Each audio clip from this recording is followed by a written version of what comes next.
Satan do not care about you going to church, dressing up every single Sabbath. He do not care about that, and he do not fear about that. Satan is afraid of Christ in you, the hope of glory. That is what Satan is afraid of. He do not afraid about church people going to church. No, he just wants to know that you are not converted. And if you are not converted, that means that you are for him. Yes, this is just the truth. And the truth is just the truth. Paul says you cannot do nothing against the truth, but for the truth. But what I realize in the church is not converted. The world is converting the church. The church is not converting the world. And I repeat, the church is not converting the world. The world is converting the church. I saw a very large company professing the name of Christ, but God did not recognize them as his. He had no pleasure in them. Satan seemed to assume a religious character and was very willing that the people should think they were Christians. He was even anxious that they should believe in Jesus, his crucifixion, and his resurrection. Satan and his angels fully believe all this themselves and tremble. But if this faith does not provoke to good works and lead those who profess it to imitate the self-denying life of Christ, Satan is not disturbed. For they merely assume the Christian name while their hearts are still carnal, and he can use them in his service even better than if they made no profession. Hiding their deformity under the name of Christian, they pass along with their unsanctified natures and their evil passions unsubdued.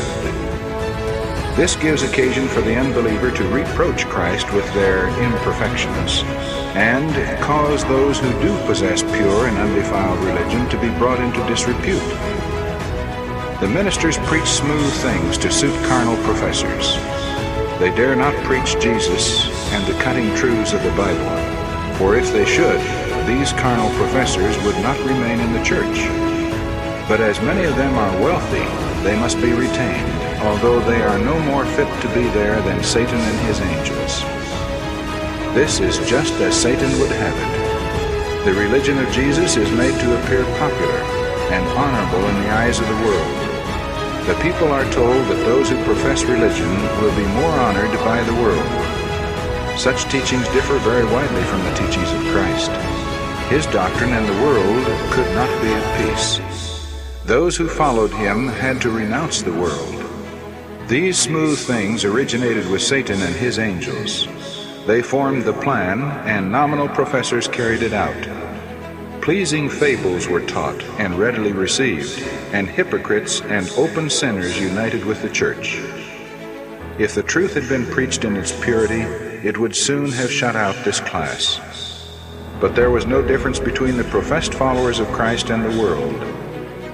I saw that if the false covering had been torn off from the members of the churches, there would have been revealed such iniquity, vileness, and corruption that the most diffident child of God would have had no hesitancy in calling these professed Christians by their right name, children of their father, the devil.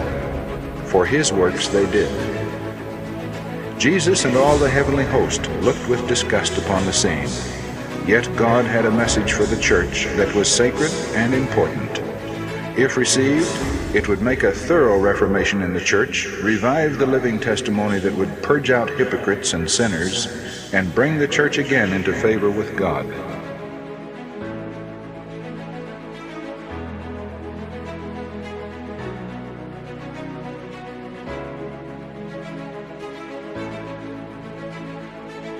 Maranatha, the Lord is coming.